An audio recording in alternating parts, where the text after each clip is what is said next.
Bon, cette fois, je fais le tour du jardin en commençant par le fond et ce joli rosier que je ne connais pas parce qu'en fait, il était offert par Willem, mais ça fait des grosses fleurs roses assez jolies.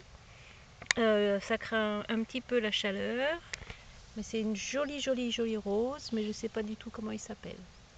Voilà, donc c'est assez sympa, c'est une grosse rose, mais je ne sais pas du tout à quoi elle ressemble. Ensuite, l'artichaut et là, on a Purple Lodge qui n'a jamais été aussi beau. Je désespérais de le voir devenir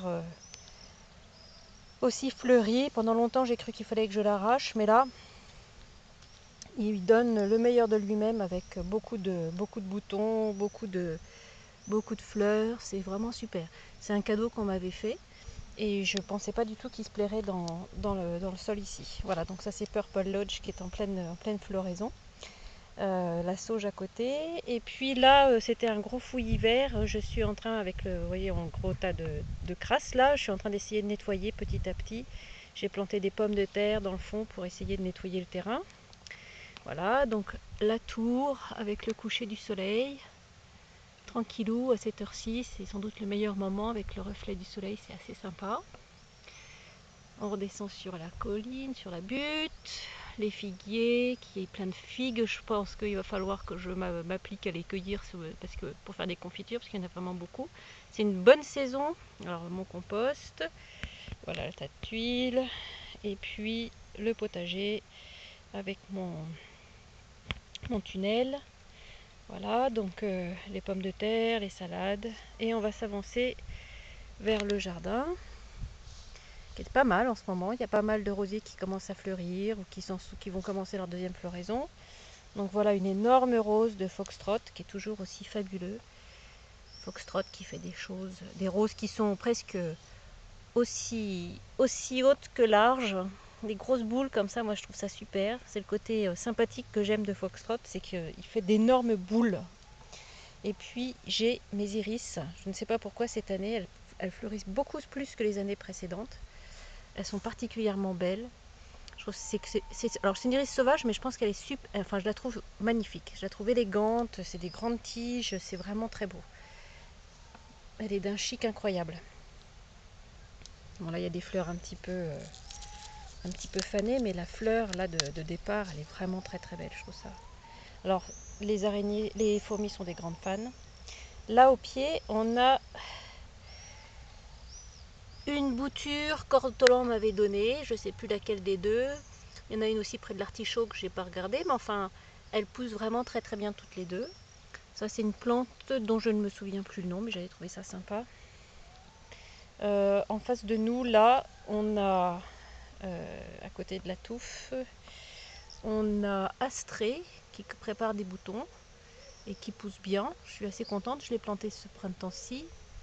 Là, à côté, hier, j'ai planté, pour grimper sur l'arche qui est là, j'ai planté le grimpant audacieuse qui fait des fleurs simples pourpres, voilà, audacieuse 21, elle s'est parfumée. Donc je l'ai planté hier, il y a le trou encore frais. Et à côté, il y a la clématite Nelly Moser. Donc tous ces deux plantes-là ont pour objectif de grimper sur l'arche. Alors ensuite, pour ne rien oublier, on va retourner. Donc ça, c'est le toit a été refait. On a un nouveau toit là chez les voisins. Et là, j'ai un rosier que j'ai dégagé, qui commence à prendre de l'ampleur. C'est un rouge assez sympa, mais je vous montrerai quand il sera fleuri. Je ne connais pas son nom, c'est une bouture que mon père avait trouvée.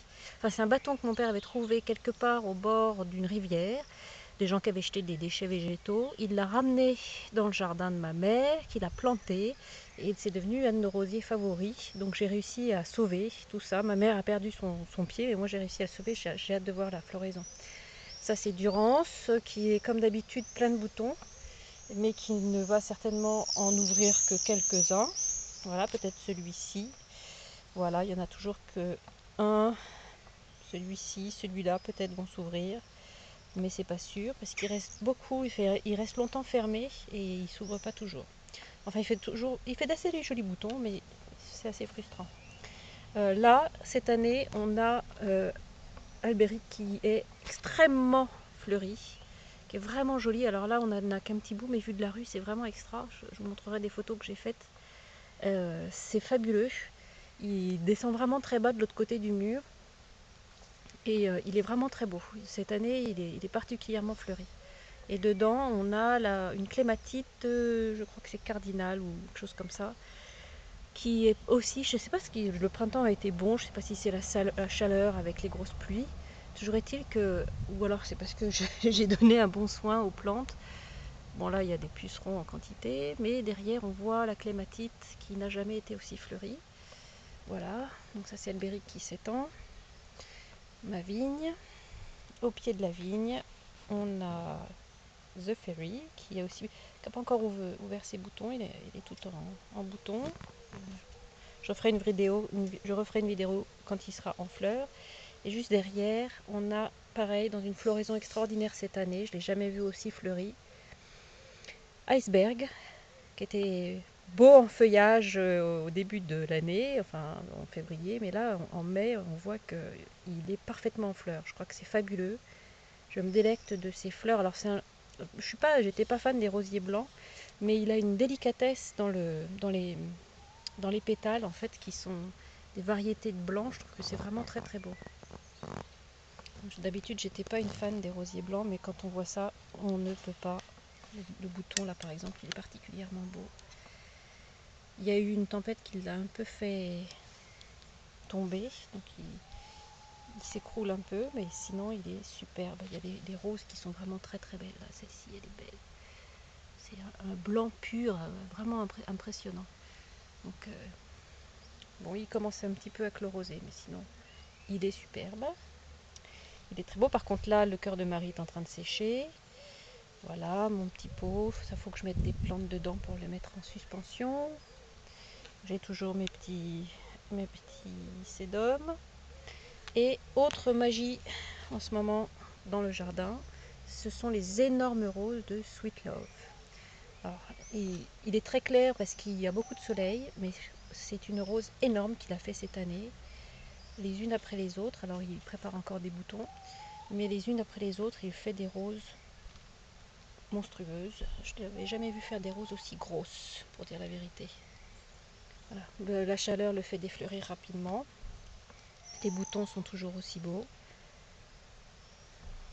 Il y a quelque chose de magique dans ce rosier avec cette espèce de rose doux. Quand on voit ça, et cette forme, enfin, il est très élégant. Vraiment très très élégant. Ce Sweet Love, c'est vraiment un très bon rosier. Très solide, avec de très belles roses. Et un bon parfum en plus. Voilà, et puis bon là, alors j'ai mon petit massif. Là j'avais fait une bouture de Prestige de Bellegarde au milieu de l'hélianthème, mais les chats ont cassé la bouture. Là, on a un rosier aussi qui est un peu fragile et qui prépare un bouton, mais vraiment très fragile. Ça fait la 3e année qu'il est là, je me demande si je vais le garder. Voilà, l'iris. Ça, c'est un... Alors, je crois que celui-ci, là, que je viens de montrer, c'est Double Delight. Mais je suis pas sûre. Celui-ci, je crois qu'il s'appelle... Alors, ça va me revenir.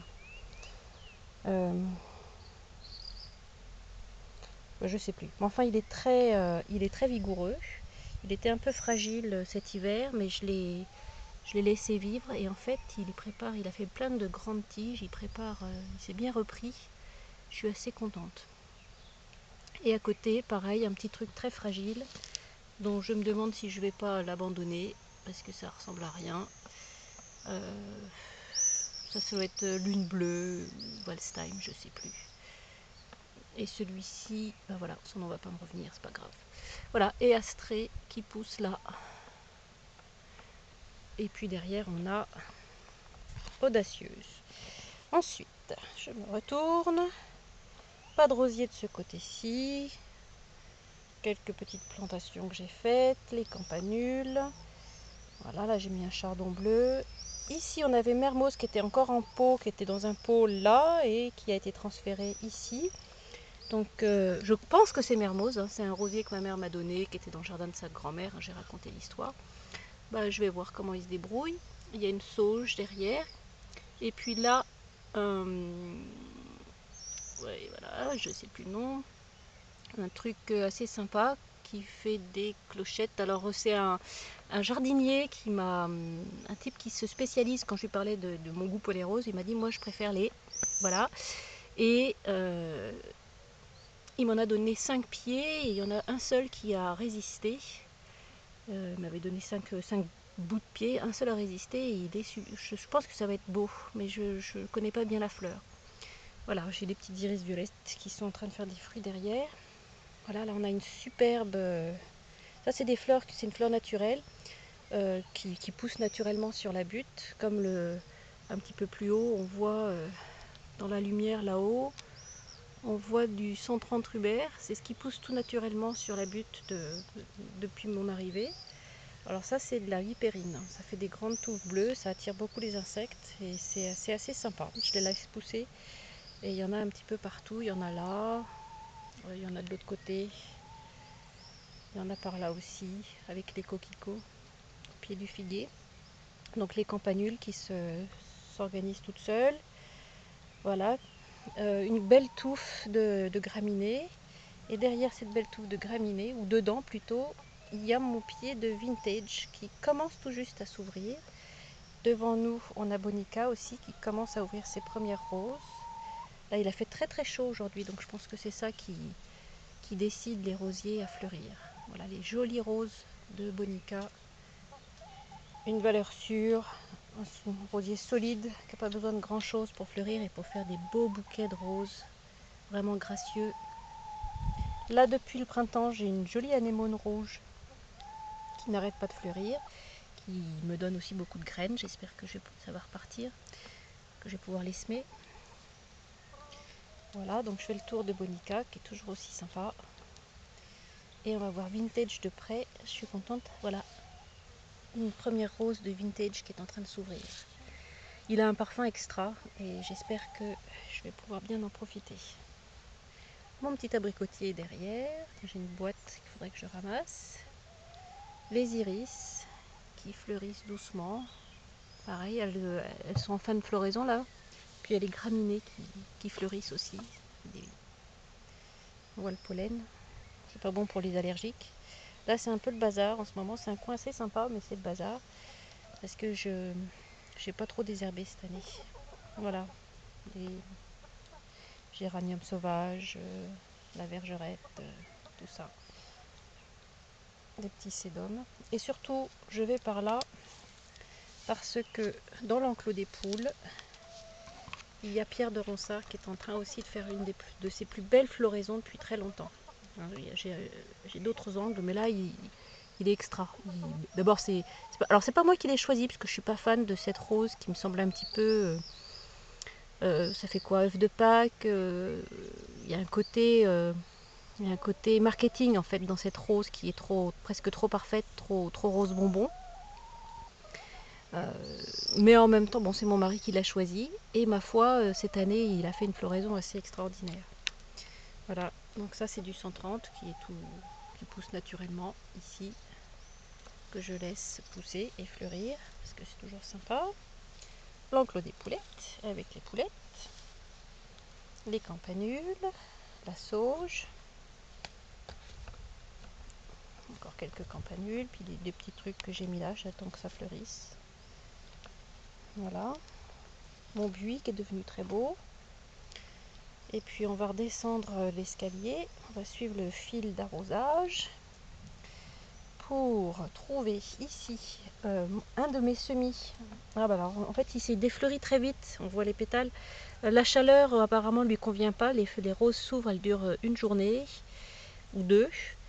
Donc là on voit un petit bouton, et ce qui est intéressant, il en a d'autres ici. Ce qui est intéressant, c'est qu'il a le feuillage et les tiges qui restent rouges très longtemps. En revanche, ce qui est peut-être un peu ennuyeux, alors peut-être que maintenant quand il sera